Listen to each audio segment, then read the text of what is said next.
Hello everyone, good morning. This is the part 2 of our lecture class face-to-face. So basically this is just in short, the continuation of our discussion.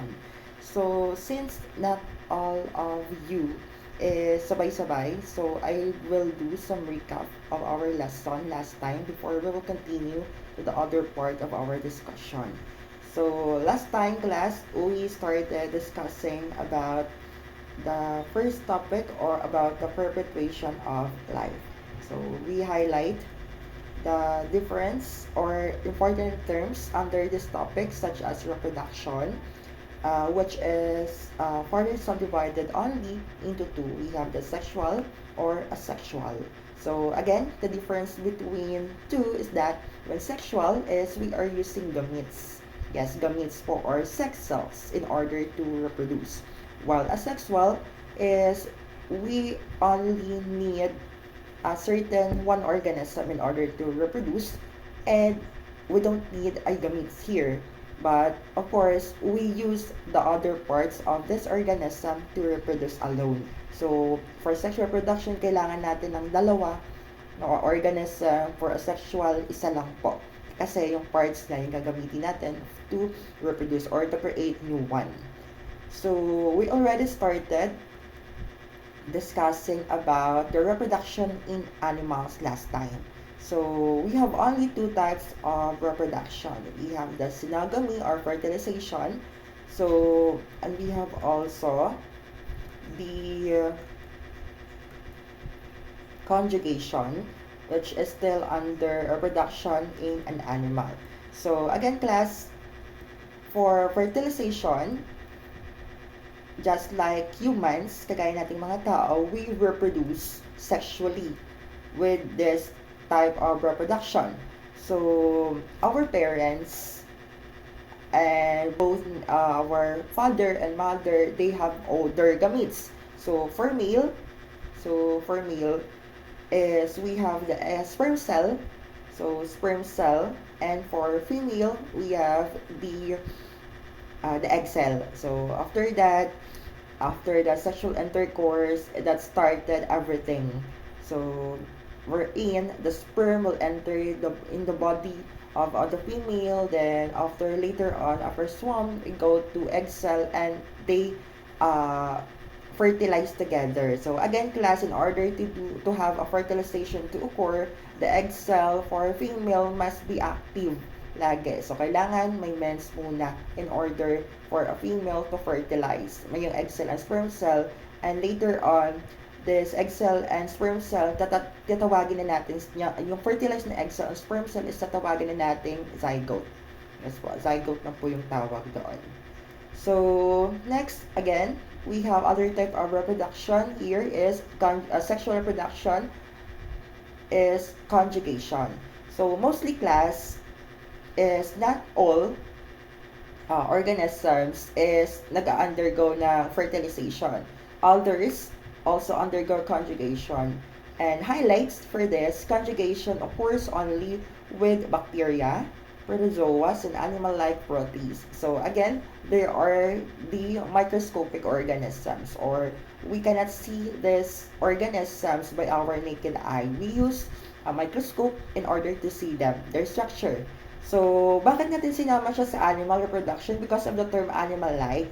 Yes. So, the only difference of the animals, just like us, compared to protists, is that the structure of the cells is almost similar to us, but they are just very small. They are very microscopic. So, that's why dinamay na natin sila. So, dito class, ayan. So, they only use the portion of, example, bacteria. So, bacteria, meron tayong tinatawag na plasmid.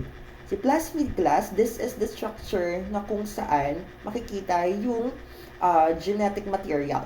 Yes, the genetic material or the DNA of the bacteria. So, ang nangyayari dito is may portion na sa part ng plasmid na itatransfer sa isang bacteria, and that portion will grow in the long run. So, kaya mabilis silang mag-reproduce. So, yun lang po. Again, pag sexual, lagi si bacteria with the plasmid, kailangan may portion sa plasmid na matransfer sa bacteria in order to reproduce. Opo, ayan po. Almost similar to this.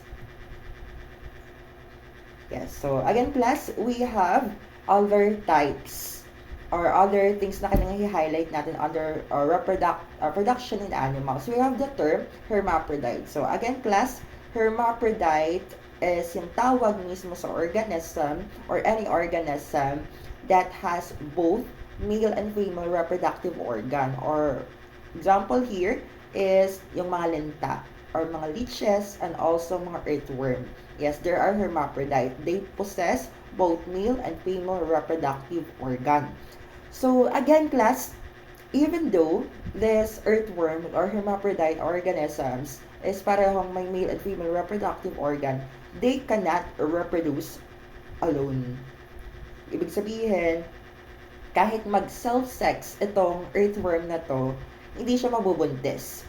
Why? Kailangan isa-isa lang yung function niya. Kumbaga, kung yung gagamitin yung sa picture natin na earthworm is yung male gametes niya, dapat hindi ganyan gagamitin yung female gametes niya. Dapat sa iba, yung iba yung magki-carry mismo. Kasi nga, hindi siya nagpa-function properly. So that's why, even though they are both possessed two, kailangan is isa-isa lang yung function. Lagi. Okay po? So, naintindihan po ba? So, ayan. Sana mag-gets.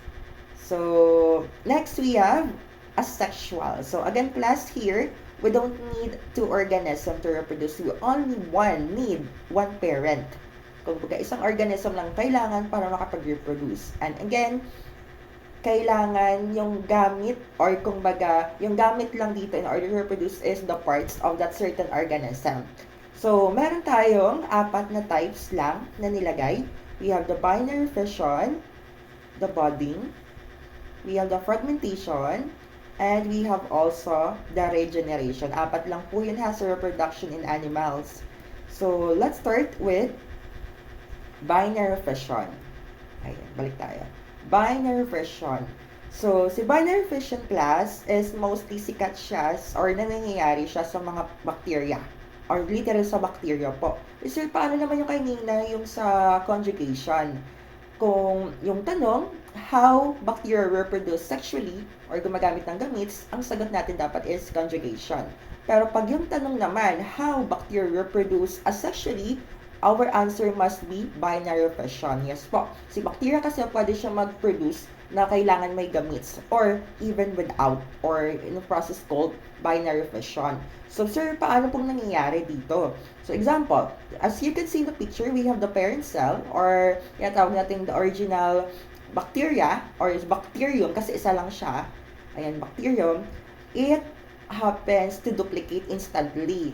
And once they instantly to duplicate, nagkakaroon agad tayo ng another bacteria or another bacterium. So, that's why we call them as a bacteria na. So, ayan. Di ba? Ang dali-dali lang. Kaya, sabi ko nga sa inyo, mabilis mag-replicate or mag-duplicate yung bacteria. So, dito, kung nakikita nyo, even the genetic materials habang nagdo-duplicate is nakokopya din. Unlike kanina, kay conjugation or through process of sexual reproduction is kinokopya yung portion ng genetic material. So, either of the two. Yun lang naman po. Okay? Madali lang. Kinokopya, nagta-times 2 or so on and so forth. So, next we have the budding. So, dito class, so kung nakikita niyo sa picture, we have this example, hydra. So, hydra, other example, we have the flatworm, the hydras, yan nga po, the yeast, the sponges, ayan, the jellyfish, the sea anemones, and corals. Yes, corals po. Corals is also an example that uses budding. So, paano sila nagpaparami? So, again, class, highlights ko ha, corals is a living organism. Hindi po sila pan-display lang sa ocean or hindi sila bato. They are living organism. So, okay. Let's use the example of hydra. Kung nakikita nyo to, hydra, we only have one parent. So, si hydra, para mag-reproduce siya, kailangan niya lang magkaroon ng baby or yung portion, kumbaga itong yung portion na to, kung nakikita nyo sa cursor, ayan. Itong portion na to, kailangan magkaroon lang siya ng tawag dito, buds or baby, sa part mismo. In the long run, yung baby na to is kailangan ma-detach or maghiwalay sa katawan niya. And pag na-detach na to, then mag-grow na siya into another organism. Okay po, as example, ako, try to imagine, I am the Hydra. So, I have my hand. Ayan, yung kamay ko, kailangan ko lang siya mag-grow muna na naka-attach pa sa akin. Then, in the long run, pag medyo lumaki na siya, i-detach ko na siya or tatanggalin ko na siya sa katawan ko. Tapos yung kamay ko na to, magiging ako. Or kung baga, kopyang-kopya ng katulad ko. Ganun po ang nangyayari sa budding. So, yung pinaka-keyword lang dito, class, kailangan sa sarili muna siya mag-grow bago mo siya i-detach. Okay? Sa isang organism na yun. So, sige, next tayo. We have the fragmentation. It is a type of a sexual reproduction organism divided into two or more parents. So, example here, class, we have the sisters, ayan. Then, we have annelids and the fungi or the fungi. So, kung nakikita niyo sa picture, class, we have the sisters. O, ayan. Normally, class, very prone yung galamay mismo ng mga sisters na mag-break. So, once did it break, kung nakikita niyo sa picture, yung isang galamay na naputol, it grows into another organism. So, unlike kanina kay budding na kailangan niya pang mag-grow sa mismong katawan para bago niya i-detach. Pero dito, class, sa fragmentation, yung naputol na parts, siya yung mag-grow na kopyang-kopya ng katulad ko. So, example dito, itong star na to, naputol nga yung isang part. Kung nakikita nyo, itong naputol na to, tumubo siya ng ng other organism. So, naging dalawa na sila in the long run. So, yung tinatawag nating fragmentation. So, again, highlights po yung mga organisms na nag-undergo just like this. Ayan, the sea stars, annelids, and fungi. Or fungi. Okay po?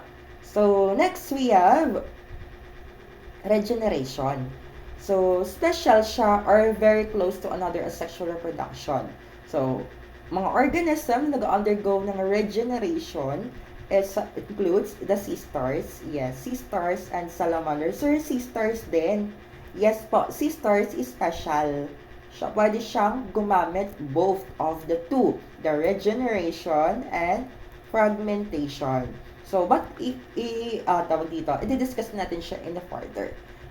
Example here is salamander, or even lizard, kasama din sa salamanders. Lizard, di ba? Pag si lizard naputol yung buntot, ang nangyayari is, pag mga ilang buwan lang or ilang given time, hahaba yung buntot niya. Kung nakikita niyo, naputol, then tumubo. So, yun yung tinatawag nating regeneration. So, sir, anong nangyayari or anong mangyayari dun sa naputol na buntot? Magdi-decompose lang siya or mawawala na, mamamatay na yon. Yan yung kinaabahan niya kay fragmentation. For fragmentation kasi, yung naputol na parts, 'di ba? Yan yung mag-grow. Pero yung pagdating kay regeneration is that yung naputol na parts is magdi-decompose na, hindi siya tutubo into another organism. So, yun lang po yung kinaibahan nila. So, sige, summary ulit natin para mabilis. So, again, class, binary fission, mostly nangyayari sa bacteria is kailangan niya lang mag-duplicate without using gametes. So, ayan, nakakopya din. For budding, again, class, yes, tatandaan natin, kailangan muna yung sa parts na isang organism tutubo. In the given time, kailangan yung mag-detach. Then, yung na-detach na part, yan yung mag-grow. Okay, pero nakatulad niya. Next, fragmentation. So, dito naman, class, fragmentation, yung portion na naputol is tutubo, na kopyang-kopya mismo sa parent. Opo, ganyan po yung fragmentation. Again, for regeneration, class, is that yung portion na naputol, magdi-decompose na yon, pero yung may naputulan na parts is magre-regenerate or mag-grow siya just like the original part. Okay? Ganun lang po siya kadali for the animal reproduction. Okay na tayo? So, I hope naintindihan nyo since this is a video class. you can turn back this video or back that edit na lang pag hindi nyo pa masyado maintindihan. Okay po? And again, pwede din kayong gumamit ng YouTube pa kung saan kayo komportable. So, sige, let's continue with the second part, reproduction in plants. Yes, plants tayo, class. So, how plants reproduce? So, but before we continue learning about reproduction of plants, of course, we need to identify the classification of plants. All plants can be classified into two. We have the vascular and non-vascular.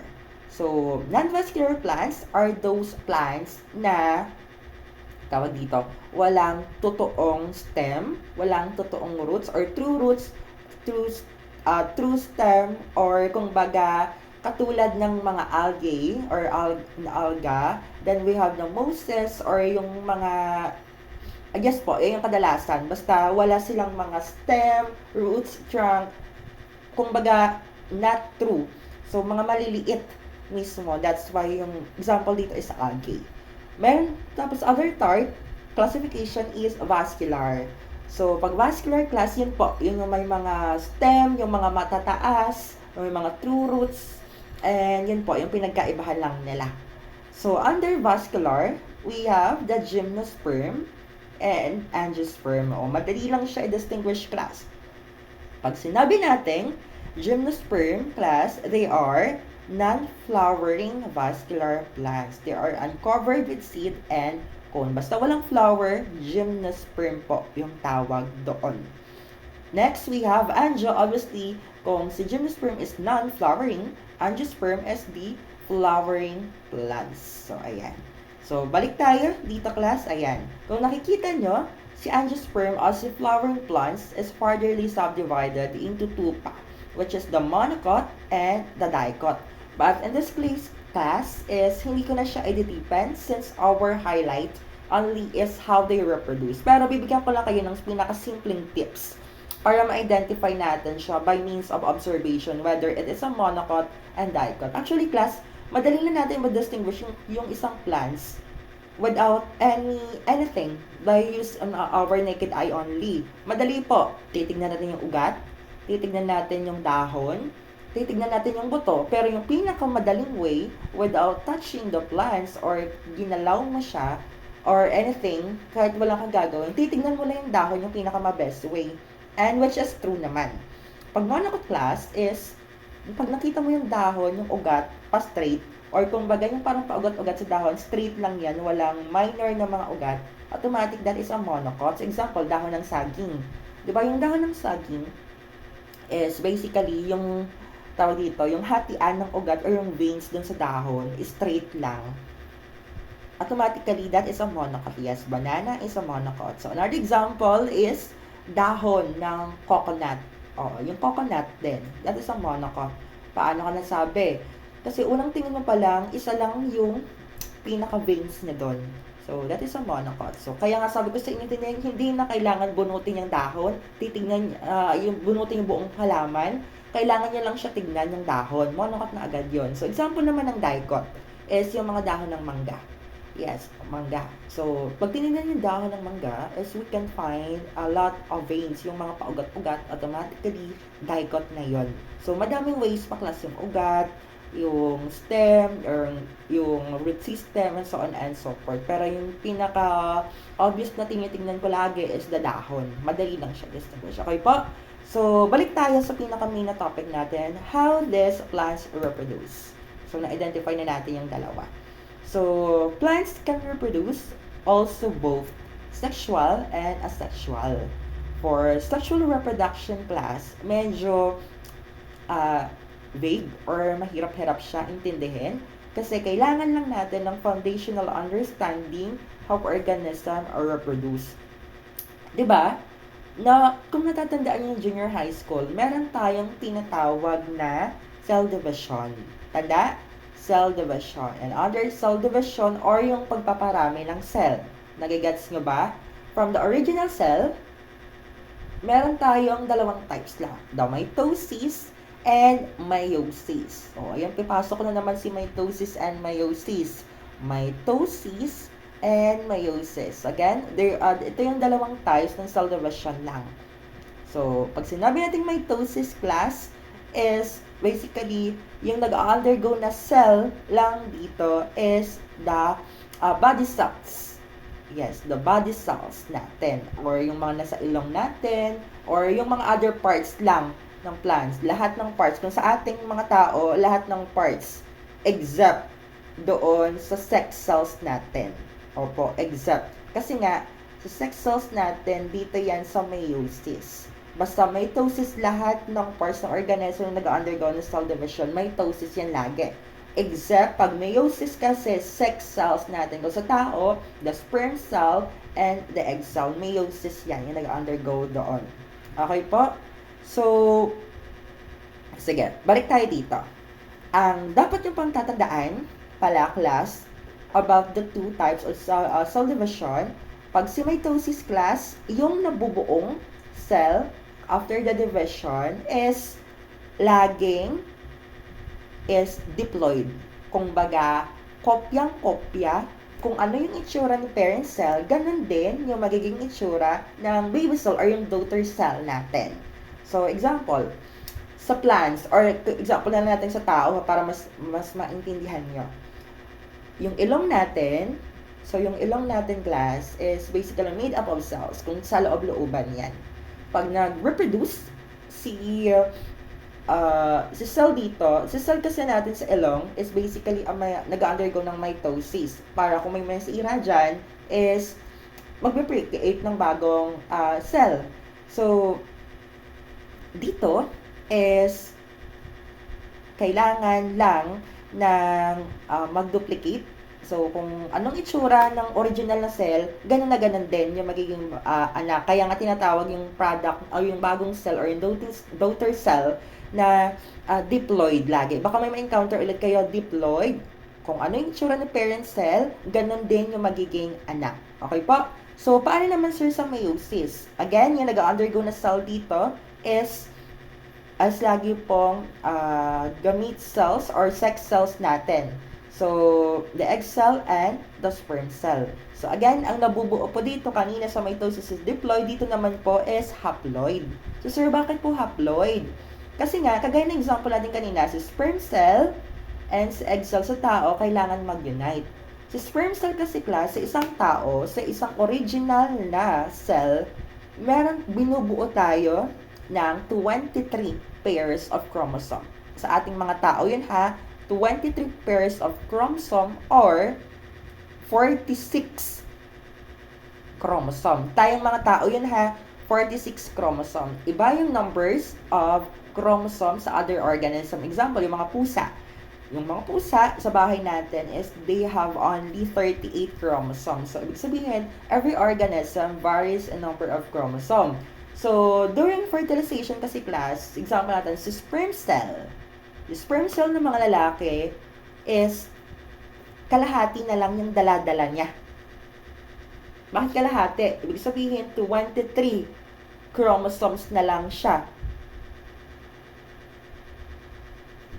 23 chromosomes na lang yung dala-dala niya. Tapos, si egg cell is another 23 din. Pag nag-unite silang dalawa, makakompleto na ulit yung 23 pairs of chromosomes. So, kumbaga, meiosis lagi, kaya haploid yung nagiging product dito. Kasi nga, 23 kalahati, half from the parent, from male parent, and half for the parent, for female. So, ganun po lagi dito, kaya haploid lagi yung product. Ulit po, pag mitosis, body cells, ang product is diploid lagi. Pag meiosis, sex cells, and the product lagi is tawag dito, body sex cells and haploid. Okay po? So, yan lang muna yung pinakatatandaan nyo. Balik tayo dito sa idea ni plants. So, basahin natin muna. Angiosperm life cycle as alternating generation. So, cycle siya class. Kaya nakikita nyo sa picture, ayan. Ayan. Diba? Cycle. Pagkatapos mag-reproduce, uulit at uulit yung process. So, ayan. So, another thing pala, kung nakikita nyo dito, diploid, 2N. 2N. So, kasi nga, dito yan lagi kanina, yung kopya mismo ng parents, haploid, kalahati lang, kaya N dito. So, yun yung representation ng sa gilid ha. O, ayan. So, for the case of plants, ayan, we have another terms to understand first. We have the sporophytes and gametophytes. Yes, sir, ang mahirap yung mga terms na dapat intindihin. So, syempre, i-differentiate muna natin para mas mabilis nyo siyang intindihan. Maintindihan. Sporophytes are the 2N. Okay, kung nakikita yung 2N, diploid yan. Ayan. The multicellular diploid form results a union of gametes. Or, ibig sabihin, pag yun, nag-unite na yung gametes sa case ng plants, automatically, we can create sporophytes or a diploid. Kasi nga, nagsama na eh. So, naging isa na sila. Kaya we can produce as sporophytes. Pag sinabi namin yung gametophytes, the multicellular haploid form to produce haploid gametes by mitosis. So, sa case dito na class, is after the process of mitosis, gametophyte is created. So, medyo baliktaran ang nangyari dito since cycle nga siya. So, para mas maintindihan, ganito po siya. Ayan. So, from the original, balik tayo. Sporophytes. So, tingnan natin si sporophytes. Ayan. From the original zygote or sa mag-undergo ng mitosis and spores is created. And these sporophytes must undergo meiosis. Kapag nag-undergo na sila meiosis, we can create a haploid 1. Kaya N na dito. Then, this haploid cells must undergo mitosis and to form a gametophyte. So, cycle po ang nangyari dito. Basta ang tatandaan lagi, basta iset nyo lang sa utak nyo kung medyo hindi talaga gets, is that pag meiosis is laging haploid, yung product. Pag mitosis, laging diploid yung product. O, yun lang iset nyo ha kahit medyo nakakalito. Okay. So, of course, in order to undergo fertilization or reproduction, or sexual reproduction sa plants, kailangan, we have also this gametes. So, kung sa tao, meron tayong sperm cell and egg cell, and may parts of sexual reproductive organs sa tao. Sa plants, meron din sila. To be specific, the flower. Ayan, so flower. Kung nakikita nyo class, even yung junior high school nyo, gamit na gamit lagi yung gumamela. Trivia for gumamela. Gumamela class is considered as complete flower since they have 4 whorl. Whorl. Ayan. Yung whorl 1, whorl 2, whorl 3, whorl 4. Ito lang yung mga parts ng plants na kailangan para masabi natin complete. Pero class, pag nagkulang to ng isa, example, yung isang flower, isang plants, walang whorl 1, automatically, ang tawag sa kanila, incomplete. Siyempre, incomplete yon. So, basta makikita yung 4 na whorl, complete yan. Pag kulang ng isa, incomplete. Tapos, meron pa tayong tinatawag class na perfect and imperfect. Ano naman yun, sir? Ang daming term. Pag sinabi na ng perfect and imperfect, ang titignan lang natin is the whorl 3 and whorl 4, or the male reproductive parts and the female reproductive parts.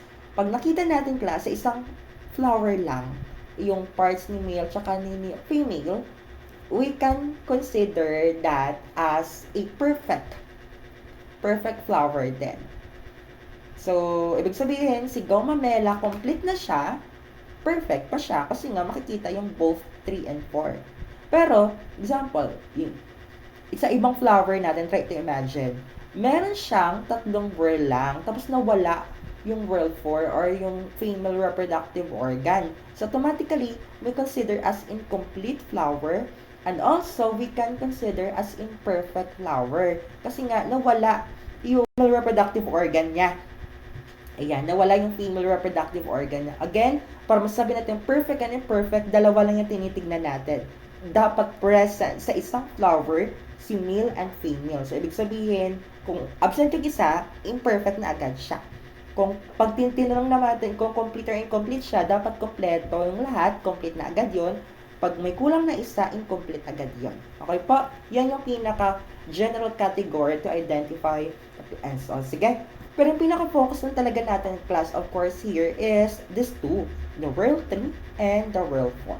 The male reproductive parts, it includes the stamen. So, sa stamen, meron pa siyang subparts. We have the anther and the filamen. Filamen. Ayan, filamen. And we have the world 4, the female reproductive parts. We have the carpel. Yes. Carpel po yung pinakatawag sa female reproductive organ ng plants. So, I know that you will ask kung ano ba talaga yung pinaka-reproductive organ kasi natatandaan nyo ng junior high school, instead of stamen, yung kapartner lagay sa pistil. Tama? So, take note class, both carpel and pistil is correct as a female reproductive organ. But, in order to identify kung ano po yung pinaka-correct na term dapat na ginagamit natin lagi, must be carpel. Bakit po, sir? So, kasi, try to imagine. As nakikita niyo yung kamay ko, ayan. Try to imagine this is a carpel. Try to imagine lang ha, this is a carpel. Si carpel, pwede siya magkaroon ng isang pistil. Si carpel, pwede siya magkaroon ng dalawang pistil. Or pwedeng tatlo, pwedeng apat, pwedeng 5. Ibig sabihin, si pistil, makikita siya kay carpel. So, ibig sabihin, more accurate na gamitin yung general term na carpel kasi nga, si carpel, pwede siya magkaroon ng more than one pistil. Normally kasi, ang alam lang natin, isang carpel, isang pistil. So, yun po lagi. Pero meron kasi mga plants na may more than one pistil sa isang carpel. So, ibig sabihin, mas magandang gamitin yung general term na carpel for female reproductive organ. Kaya isa yun sa utak nyo lagi, yung kapartner ni stamen, si carpel po. Okay? So, here, we have the subparts of carpel. We have the stigma, the style, the ovule, and the ovary.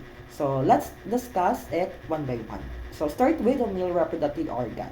The stamen are filaments with pollen-producing anther on the top. Ayan. Kung hinighlight ko po yung naka-red siya na pollen-producing.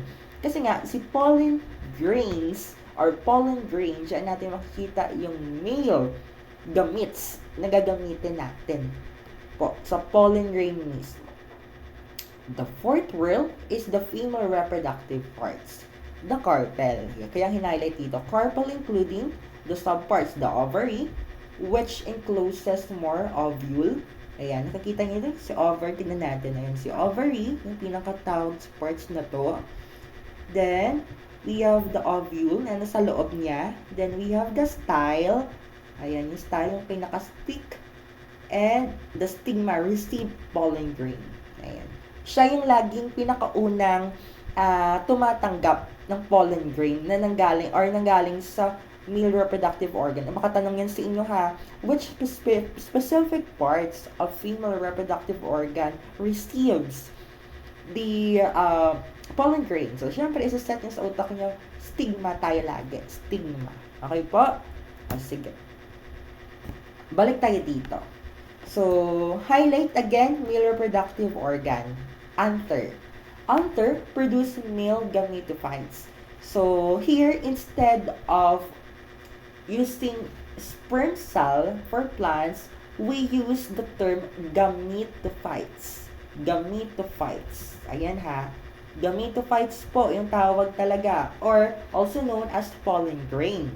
For the ovule, either the female parts, produce female gametophytes or the embryo sac. O, ayan. O, highlight ha. O, saan nga ulit makikita? Sino nga ulit yung anong specific parts ng male reproductive organ yung nagpre-produce ng pollen grain? Answer, anther. So, pag tinanong naman kayo, what specific parts of female reproductive organ produce female gametophytes? The answer would be ovule. So, ayan, nakikita nyo to? Ayan.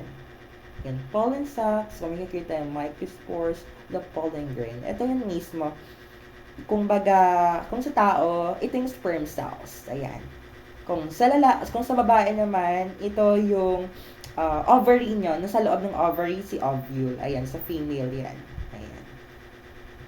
Okay po? O, ayan. Okay na tayo dito. So, this is the general illustration how sexual reproduction occur in plants. Ayan, medyo magulo, class. Pero nakikita niyo yung label. Ayan, meron tayong 1, meron tayong 2, merong 3, 4, 5, 6. Ito yung general na nangyayari. Ala, nakakalito na kasi masyadong marami. Hindi po, madali lang siya intindihin. So again, class, highlight ko sa inyo, this is only occur in self-pollinating or self-reproductive plants. Class ha, kagaya ng gumamela. Bakit sir, gumamela? Kasi nga sabi ko sa inyo, si gumamela complete. Hindi na kailangan ng maghanap pa ng ibang parts. Sir, paano naman yung mga ibang plants na hindi complete? O, bibigyan ko kayo ng isang example ng incomplete ha. Tawag dito. Squash or kalabasa. Ayan, si kalabasa and also watermelon. Watermelon na lang. So, they are incomplete flowers. Bakit? In order for them to reproduce, kailangan natin ng katulong ng mga pollinators talaga. So, ano yung mga tinutukoy ko ng mga pollinators, class? Of course, yung mga bees, ayun nga, yung mga bubuyog, even our nature, yung hangin. Yes, di ba pag humangin, o kagaya yung even complex example, yung gumamela din. Yung gumamela, kailangan lang nila ng konting hangin. Oo, hangin lang talaga. Kasi nga, sobrang lapit lang eh. Nasa kanya na yung parts niya. So, ibig sabihin, hindi na kailangan i-travel o transfer pa. So, complete na yan. Pero, sa case nga ng mga kalabasa, mga watermelon na mga incomplete flowers, kailangan lang natin ng mga pollinators na in order to start this process as overall.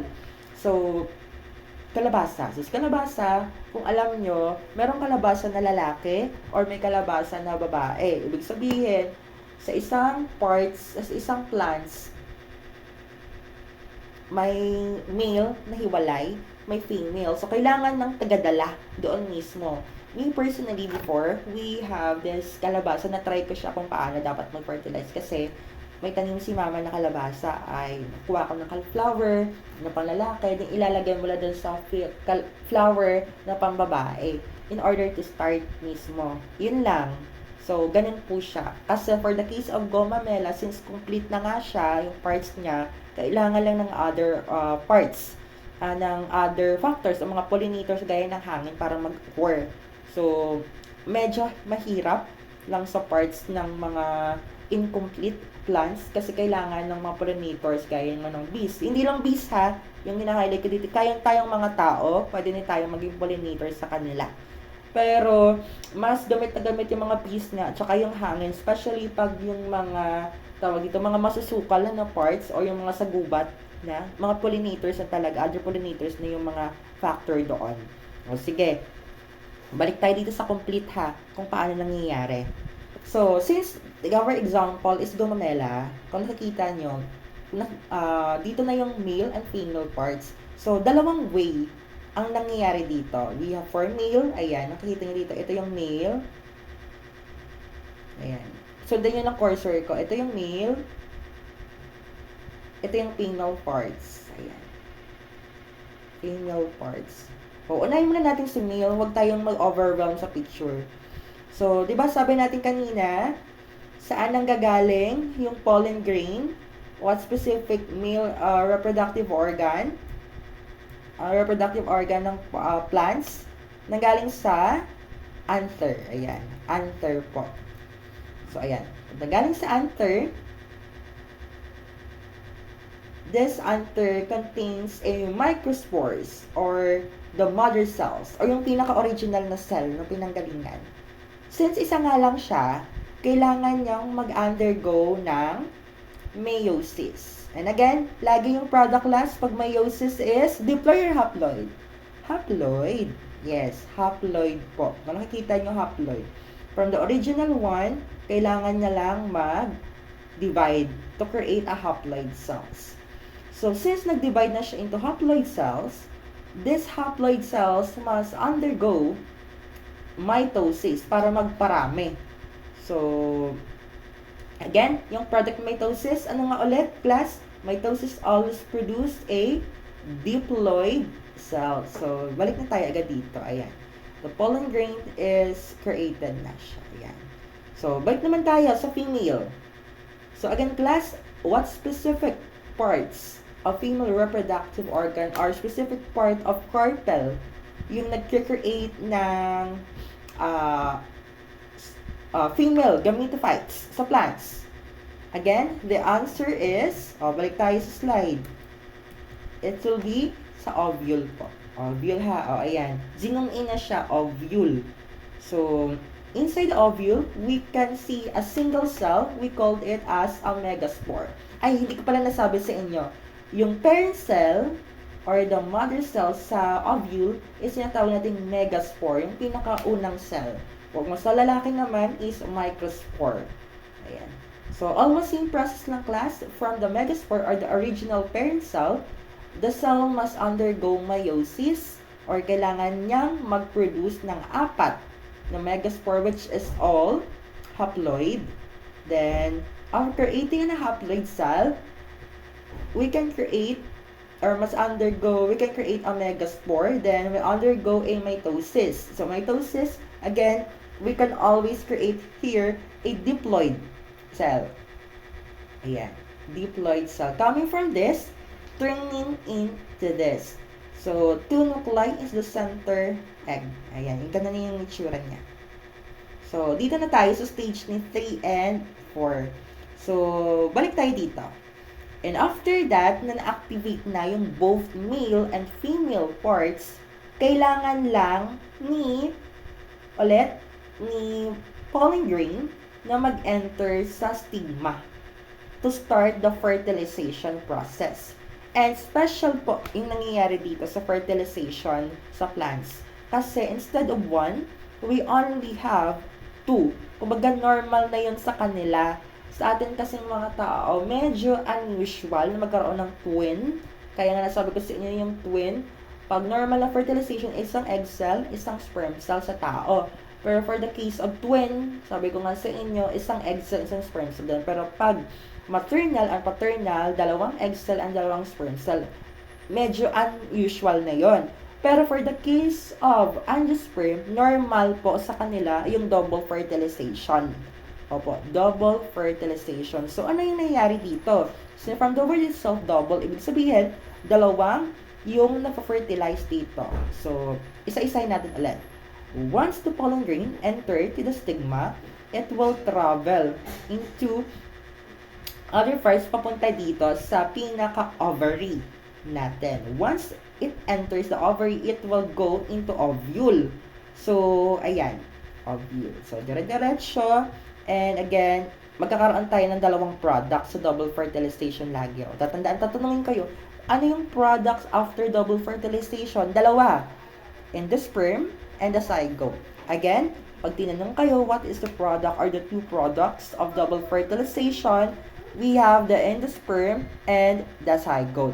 So, and after that, in the long run, once they grow, we can form this zygote. So, continuously na agad yan, class. Ayan, kung nakikita nyo. So, cycle. So, paikot-ikot na yan.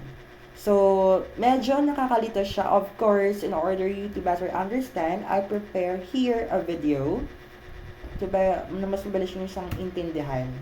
So, again, double fertilization, the sperm or nuclei, the egg, results in a diploid zygote and a triploid endosperm. Again, ano yung 2 product? The zygote and the endosperm. Explain natin sa video bakit 2 yung product lagi. So, katulad din yan sa tao, class. O, ayan. Pero, of course, is kailangan natin panoorin yung video para mas mabilis nyo siyang maintindihan. Sige.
the video, class, the reason is that dalawa yung naproproduce after double fertilization.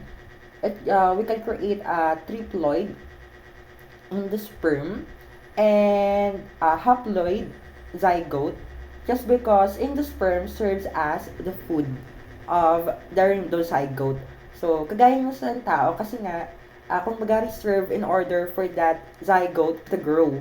So, in a given time, kung baga, pag enough na, since that time kasi, hindi pa siya kailangan, walang mang direct sunlight na pagkukunan ng energy, hindi pa napapag-undergo ng process. So, ibig sabihin, kailangan niya muna ng stock or reserve food before na mag-start na siyang magkuha ng sarili niyang tawag dito, food. So, nagsa-start lang mag-undergo ng sariling food, magiging ng sariling food yung mismong flower or bagong organism or bagong plants pag nagkaroon na muna ng kumbaga nagkaroon ng water droplets. Kumbaga naka-receive na siyang water droplets and activation of oxygen at the same time, yun na, continuously start ng process. So, again, class, dalawa yung produce ha. Triploid in the sperm serves as the food, and the zygote, which is originally created from the union of the egg cell and the sperm cell. So, again, class, medyo marami-rami yung sana mas naintindihan nyo siya with the help of our video. So, kung medyo naglalag din sa video na napapanood nyo, you can watch the video alone in your own para mas mabilis nyo siyang maintindihan. Okay po? Ayan. So, let's proceed with a sexual reproduction of plants. The sexual reproduction of plants is, we call it as vegetative propagation. Again, class, what is the name of the sexual reproduction for plants? Again, we called it as vegetative propagation. So, mostly, class, it occurs this one in gymnosperms or generally sa lahat. Even angiosperms can undergo this process. Even moses or vascular, they can undergo mostly ha. So, special na kasi doon sa angiosperm kasi nga may double fertilization na process. So, asexual. So, mostly nangyayari din to sa plants, yun nga, asexually talaga. Kasi nga, hindi naman lahat may flower eh. So, mostly gamit na gamit sa vegetative propagation. So, again, this part, class, or this case is that isang parent lang yung kailangan para mag-reproduce. So, under this class, we have this common examples. So, example of a sexual reproduction, we have the tubers, the bulbs, the rhizomes, and the runners. So, of course, before you can understand that, is we need to learn first the major parts of the plants. Yes, kanina kasi yung tinuturo lang natin is yung flower. Yung mayroong male and female parts. So, how about the other general parts of the plants? So, generally, this is the parts of the plants, class. So, we have the shoot system and the root system. Yes, may sariling system yung root, may sariling shoot system. And under shoot system, class, it contains the stem, ayan, of course, the leaves, and we have the flower. So, flower, disregard na natin dito kasi nga, na-discuss natin siya. So, ibig sabihin, ang gagamitin lang dito, it could be the stem or the leaves, and also we have the roots. The roots, the anchor the plants and absorb water and minerals. So, basically, yan yung pinaka-general function ni roots. Mag-absorb the nutrients para mag-distribute sa taas. But, for this class, is, again, these parts of the plants is gagamitin natin para makapag-reproduce. That's why we have this other part. So, pinakauna dito is the tubers. Tubers is a modified stem. So, originally, alam naman natin that stem dapat is makikita above the ground. Yes, normally yan has sa mga plants above the ground. But, during this case class, this stem, ayan, dapat is nagkaroon siya ng laman. So, that's why, mabilis siyang magparami. We called them as a tuber. Pero they are a modified stem dapat. So, example natin, kung baga, from this definition, swollen roots called tubers. Tubers have small nodes, eyes, from which leaves sprout, grow, and a new plant. So, again, class, they are modified stem. O, hindi ko pala na-edit, sorry. Modified stem and modified root siya. Okay po. Tubers is a modified stem and modified roots. Pero based on the book, kasi modified stem lang siya. Pero nung nag-research ako further, it is both modified stem and modified roots. So, example natin, here is yung mga yams or yung mga ube. Yes, yung mga ube. Pero sa picture dito, hindi siya ube. Kasi parang puti. May ube namang puti. May ube na lang na purple. So, we have ang alam lang natin, potato, o ayan, patatas, sweet potato, ito yung nilalaga, taro, ito masasarap malagain lagi. O, ayan, cassava, o, ayan, di ba masarap daw yung cassava cake. So, ayan, mostly, they are modified stem slash roots, tubers, or yung mga malalaman na stem. So, they are reproduced by that process. Di ba, alam naman natin, pag naghukay tayo ng ube, ayan, madami siyang mga ugat-ugat. That's why they reproduce constantly. Kaya nga, pag nagtanim tayo ng ube, yung root na yan, ilatanim na sa isa, then mag-grow siya. So, they reproduce in that way. Okay po? They are tubers. So, yung mga examples. Next, we have the bulbs. So, example here, we have the shallot, the garlic, ayan, yung papanluto natin, the pearl onion, the yellow, and the white onion. And of course, yung gamit na gamit lagi sa bahay, yung mga red onion. Ito mga shala-shala, mga white onion. So, bulbs are very short stem with leaves.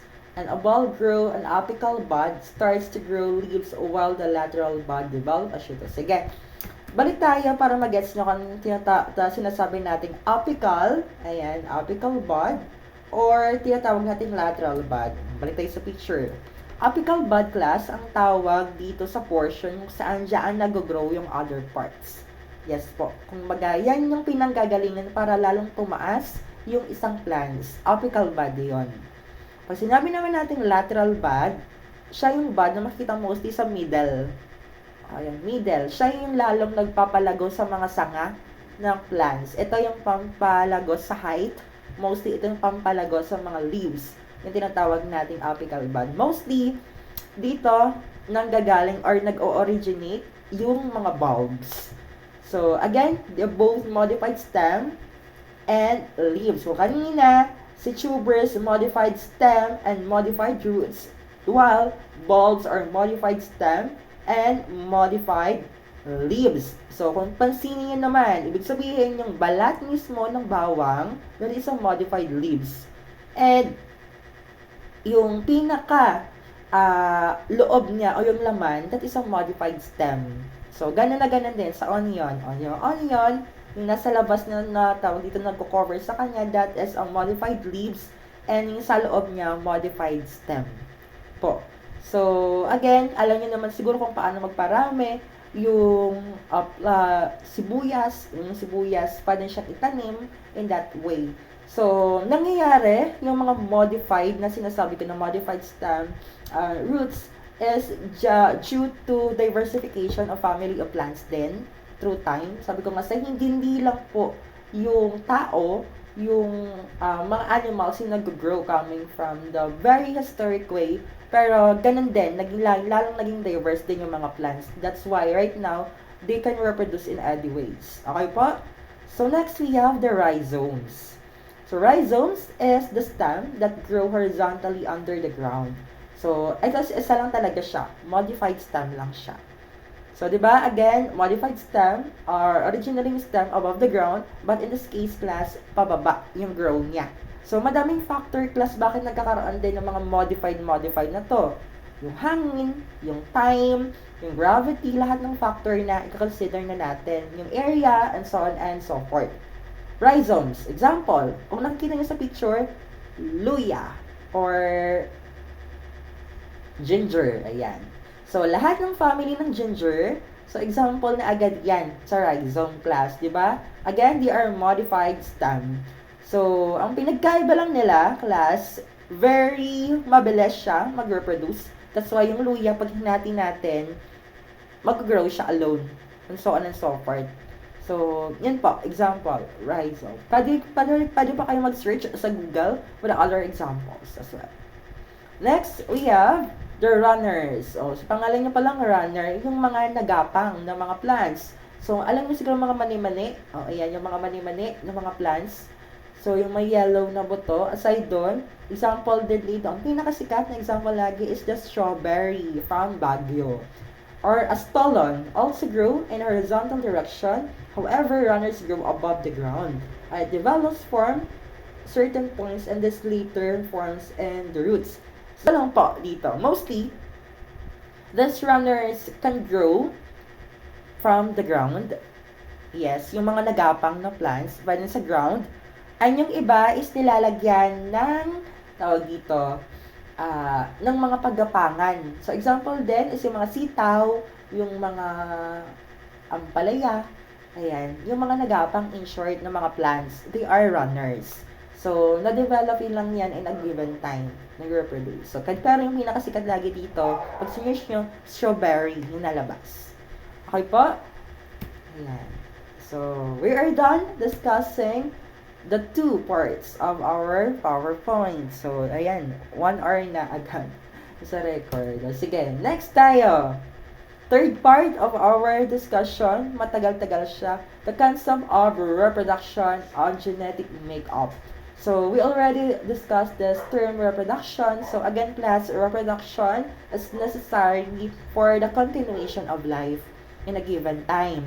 So, of course, it plays the role of the transfer of our genetic material, or also known as the DNA. Yes po, DNA is our genetic materials. Kung gusto natin continue yung existence ng itsura natin through time, we need to reproduce. So, I will give you another idea, a backdrop about the concept of DNA muna. So, DNA actually, class, is originated from, or kumbaga, from the broad category, DNA is originated, considered as biomolecules. Yes, alam niyo naman siguro yan, yung sinabi ko before. Bio, life, molecules, or the molecules that we obtain in our body. So, balik tayo sa example sa katawan, sa tao na lang ulit. So, tayo, mga tao, may mga DNA that makes us similar to our parents. So, kung baga, iba yung code ng DNA natin, iba din yung code ng ibang organism. So, plants, iba yung code nila, DNA nila. Sa cats, iba din. Tayo mga tao, iba-iba din. Pero, even though may similarities tayo sa parents natin, we are still unique. Why?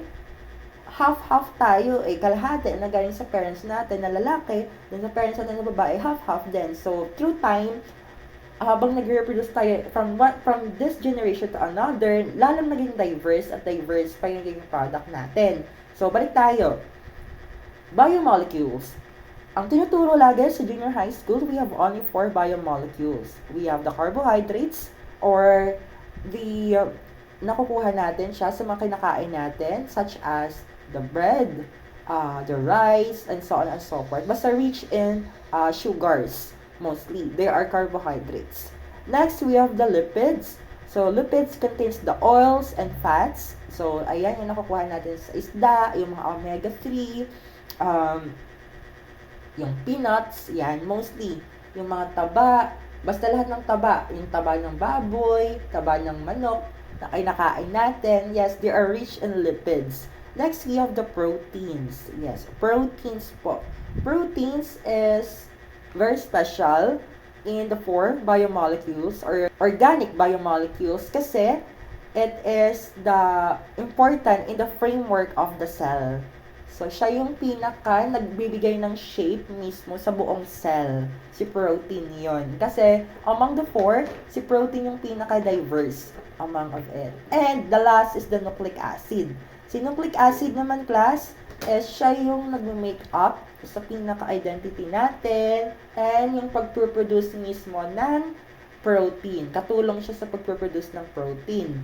So, wherein, under nucleic acid, dito papasok si DNA. Tsaka si RNA. Opo, si DNA and RNA. Kaya nagbigay ako ng giveaway muna sa apat. So, okay po, DNA lang muna yung focus natin. Kasi nga, baka later on na pag-discuss na ng kay DNA, papasok tayo kay protein. Kasi nga sabi ko nga sa inyo, isa sa function ni nucleic acid is aside sa our identity is it helps also to produce protein. Kasi si protein siya yung isa sa pinaka-diverse na kailangan sa katawan natin for framework of the cells. Aside sa water ha, water is also a biomolecule, but inorganic siya. Almost 60% or 60 plus of our body mass is coming from our water. So, for the case of protein, about 16% sa katawan natin.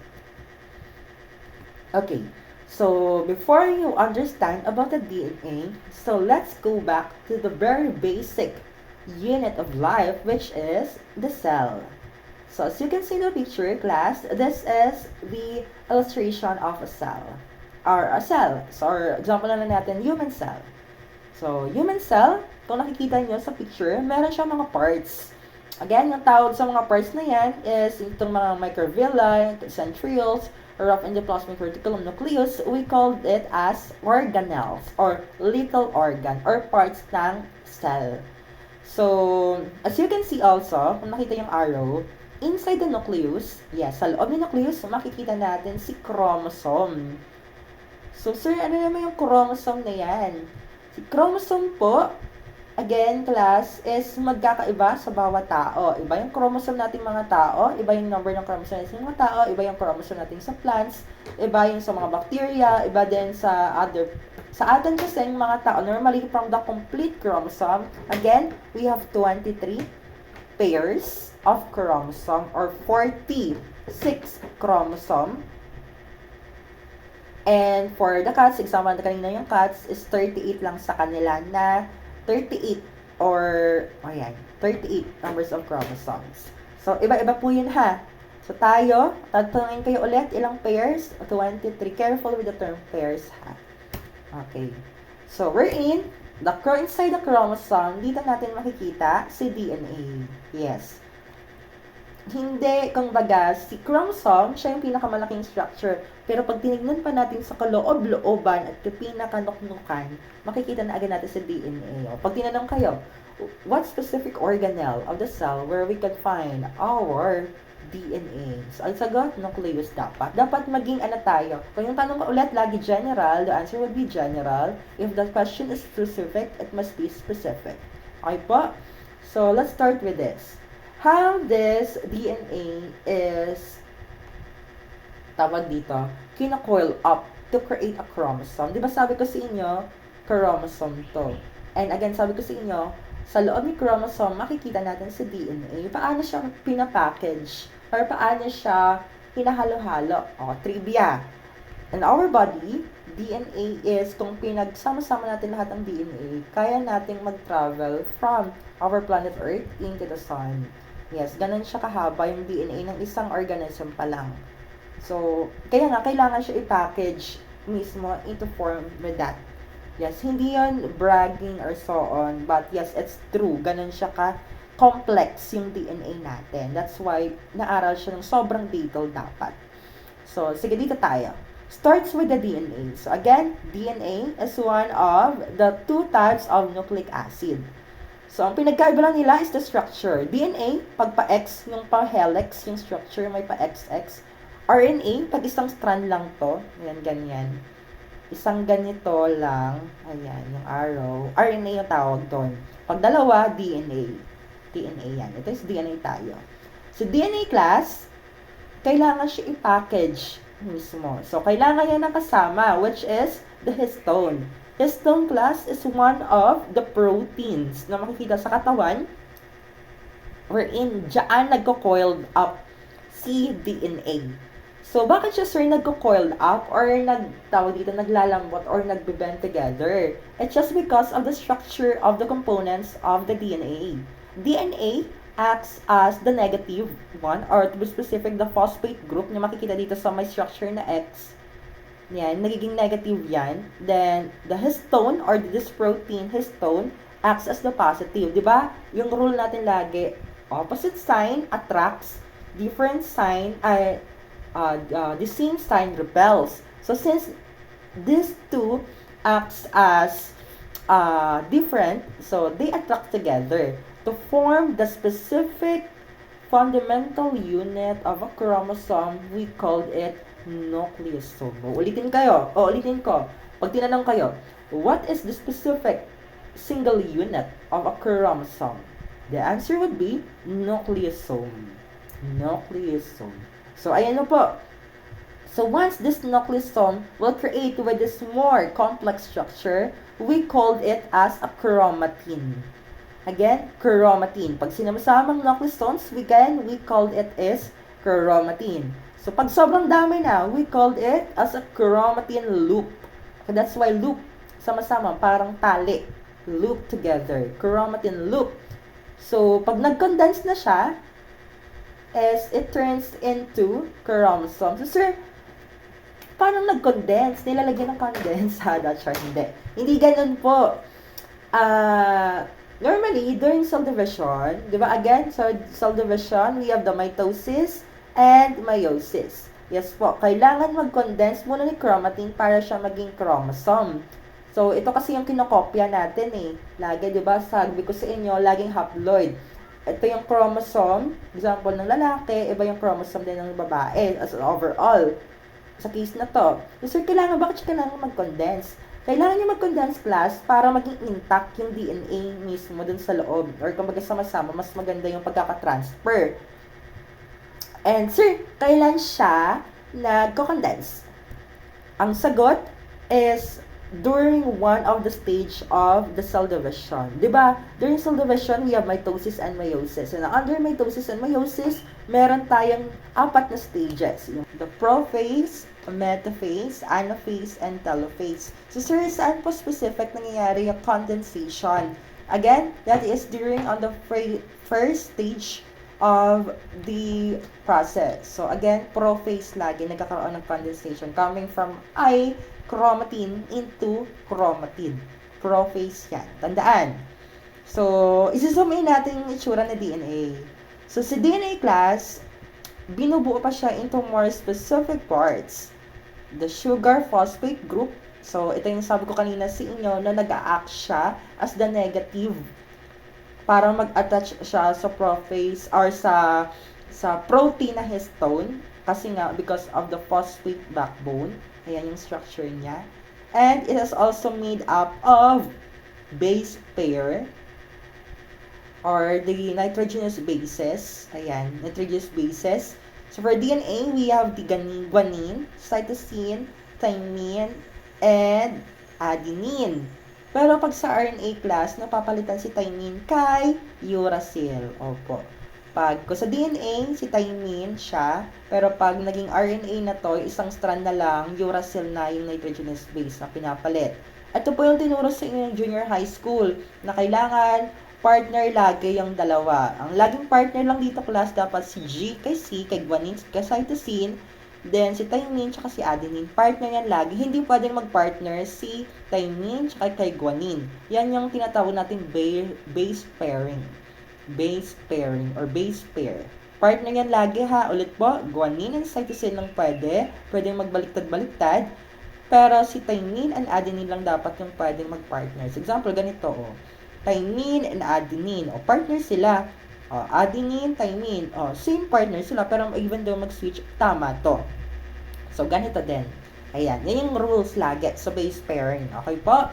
So, a gene contains information that traits that organism as inherited from its parent. Gene also store instruction from cells follow to carry in a protein synthesis. So, sir, ano naman po yan yung protein synthesis? Di ba nasabi ko sa inyo kanina that this DNA or nucleic acid as a general, DNA and RNA is important in creating a protein or building a protein kasi nga, importante si proteins for the cell structure. So, that's why, mahalaga na mag-produce tayo ng protein. Kaya may tinatawag tayong protein synthesis. So, katulong yan si DNA lagi, tsaka si RNA. So, bakit sir si DNA lang inaaral natin? Kasi nga, si DNA yung pinaka-template or yung pagkokopyahan ng code mismo. Kung baga, ito yung tsura ni DNA. Mamaya, gagawa tayo ng kopya nito.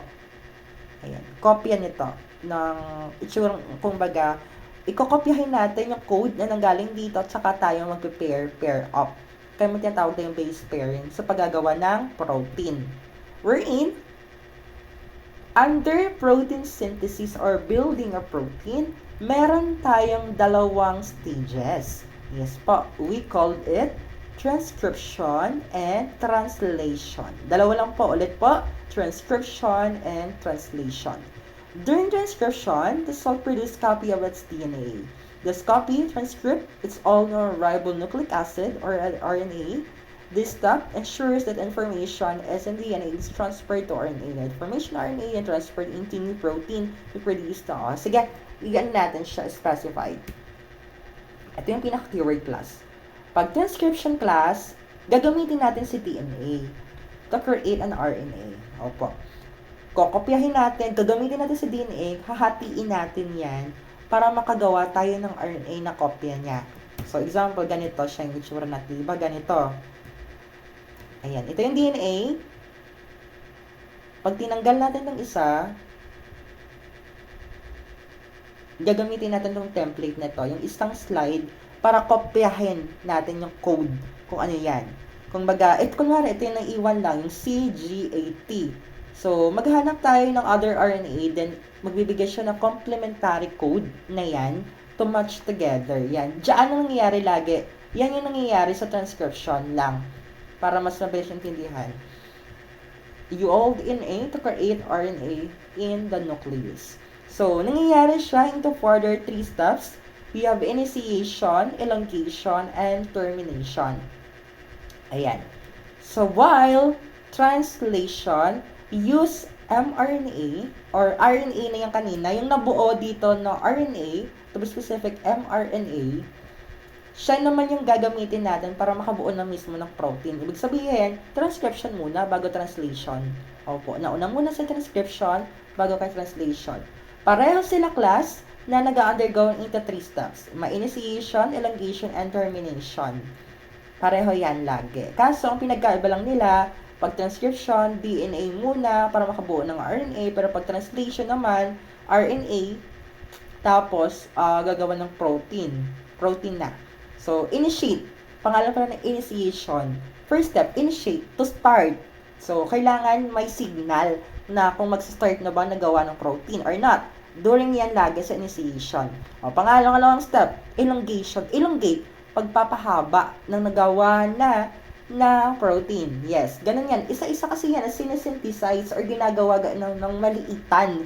Kailangan magpagsama-sama-sama, elongation yan lagi. Pag nagpapahabaan ng mga proteins. We have termination. Pangalang terminate, to remove or to stop. So, ibig sabihin, kailangan ng mag-stop bang na-create ng protein and so on and so forth.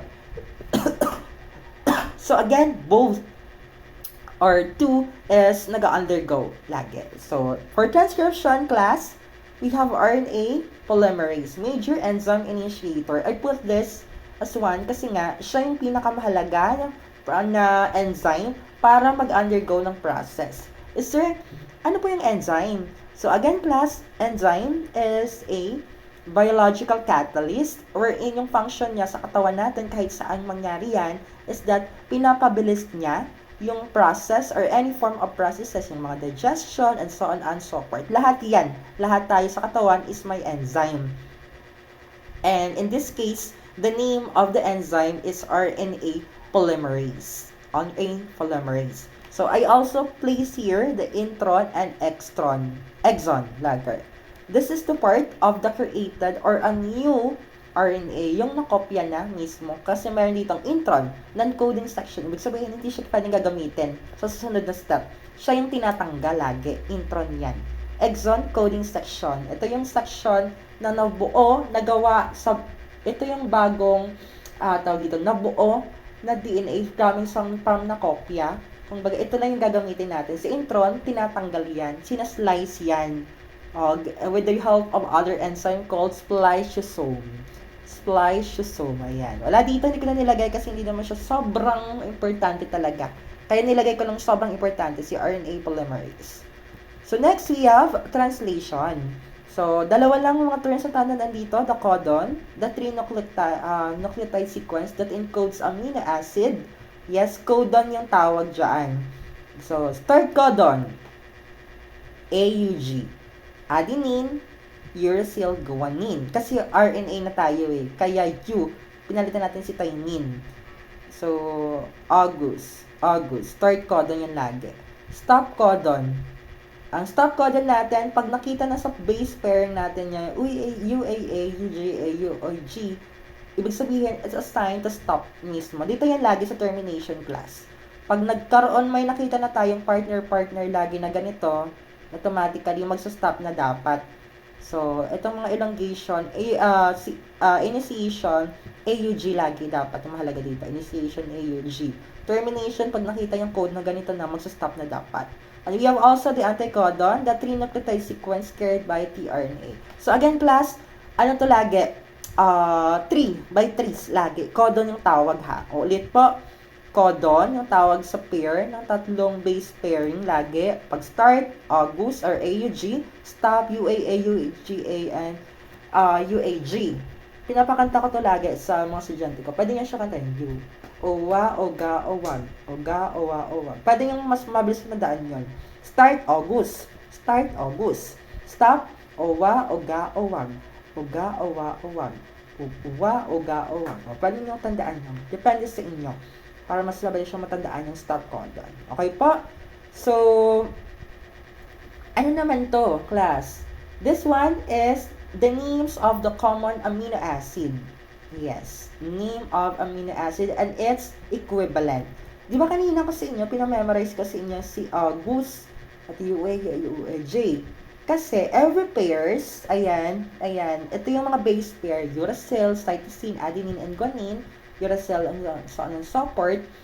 Again, ito yung mga common na amino acid na gagamitin natin. Sir, ano naman yung amino acid? Si amino, di ba, the purpose natin is makagawa ng protein? And again, amino acid is the building blocks of protein. So, walang protein kung walang amino acid. So, ibig sabihin, kailangan natin magkabuo ng sama-samang mga amino acid para makabuo tayo ng protein. Opo, dito yan. So, kaya nga, sabi ko dito sa inyo, pag initiate, isang magsa-start na yung production of protein or to be specific amino acid. Pag elongation, madaming chain of amino acid na yan.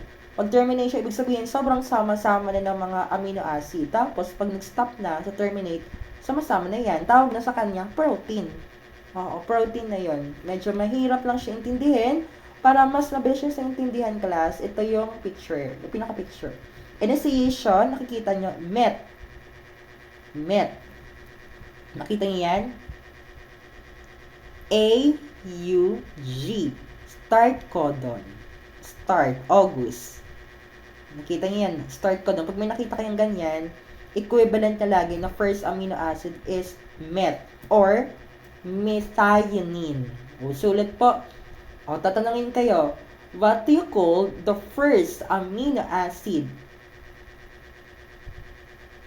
First amino acid or equivalent of the start codon. A. Second, U. G. A. U. G. Ito siya. Methionine. This is the start codon. Yung equivalent niya. O, example naman natin. G. A. That would be glycine. Ito siya. GGA. Try natin tingnan. GGA. O, ayan.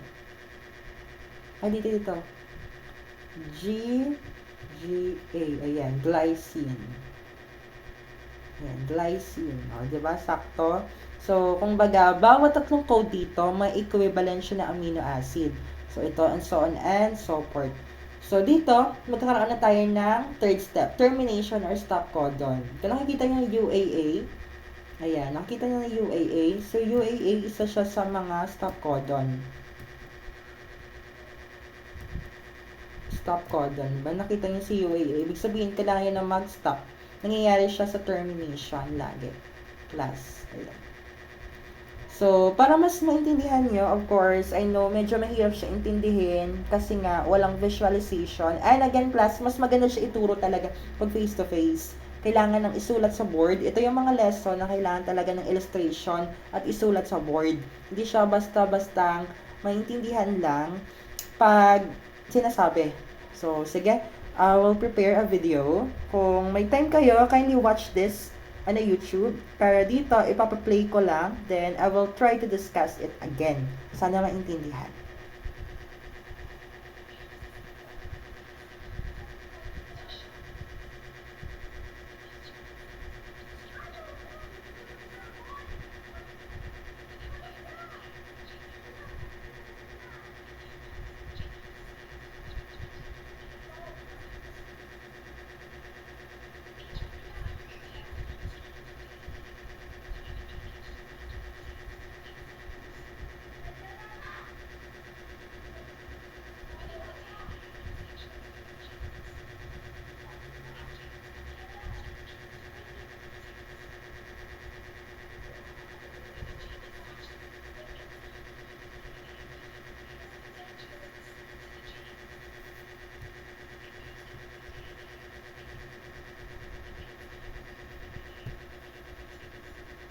Okay, sige.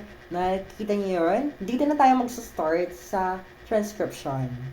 So, this is a long strand of DNA called gene. Okay, and take note ha, hindi lahat kasi ng strand ng DNA is pwedeng gamitin natin sa pagka-copy as a template. There are portion lang na for function siya, there are portion na hindi. So, example, try to imagine, kung nakikita niyo sa slide, ito lang yung strand na code para sa ilong natin or specific picture ng tao. So, yan. So, dito na magsa-start. Pag nag-attach na si RNA polymerase, ibig sabihin, nag-start na siya yung transcription or tinatawag natin translation.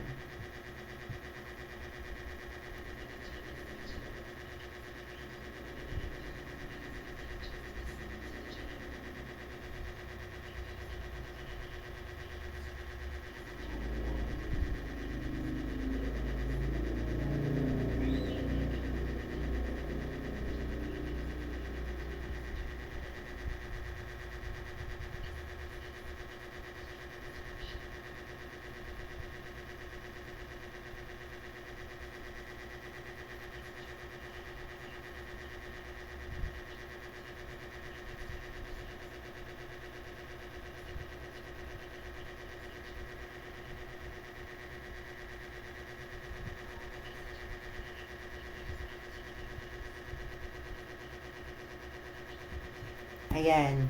So, balik tayo dito. Yan na yung strand na kung saan ginamit natin kanina yung DNA, tama? Paggamit sa pagkopya lang ng isang strand. So, ito na yung naging product niya. Tapos na yung transcription. Ito na yung product.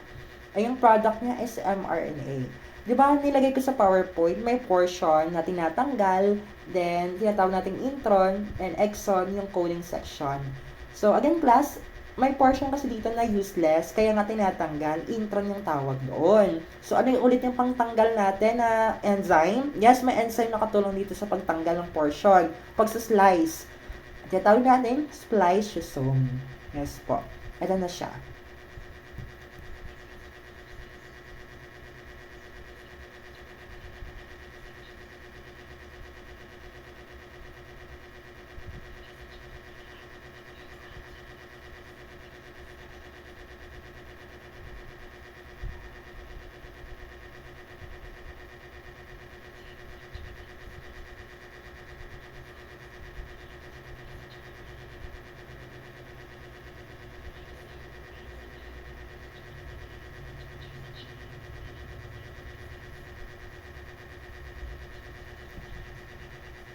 Okay, so pause muna tayo, class. So, kanina, after the process of creating mRNA, nung pagkalabas pa lang niya sa cytoplasm, nung transcription niya, so tanongin kayo, saan nangyayari yung transcription?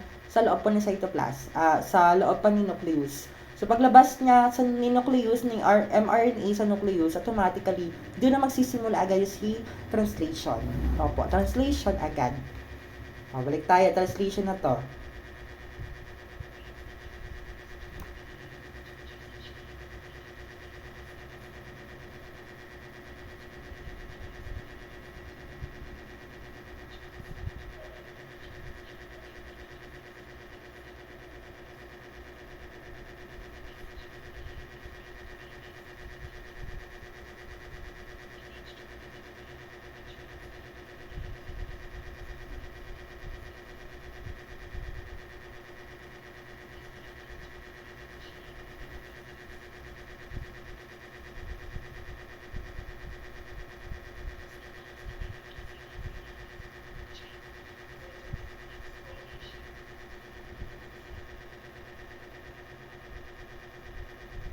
Now, that's it. So, that's it, class. So, that's why sabi ko nga sa inyo, para makabuo ng protein, kailangan munang dumaan sa formation of amino acid or a chain of amino acid. So, basta lagi, tatandaan nyo, pag nakita ko yung code na AUG, automatic start na agad yon. Pag may nakita naman kayo na stop codon, so yung uwa, uga, uwag, automatic magsta-stop na agad yon. Tapos yung nagsama-sama na mismo, this is a protein. So, this protein class is, tawag dito, this protein is very kakaiba-iba sa katawan natin. Iba yung haba ng chain or complexity ng protein sa buhok natin, yung mga keratin natin sa fingernails. Iba yung keratin or yes, is a protein yung sa fingernails natin. Collagen, sorry. Collagen. Collagen, ayan, sikat na sikat yan sa atin, sa skin elasticity. So, ayun, so, part yun ng papapabata sa atin, sa skin natin. So, yes, it's a protein as well. Yes, sobrang dami pa niyan na example natin. Iba-iba yung complexity lang ng chain of amino acid na nabubuo. Protein po, tawag doon.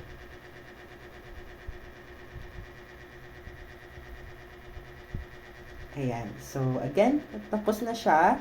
So, for the further question, so before siguro I will entertain some question. So, face-to-face then.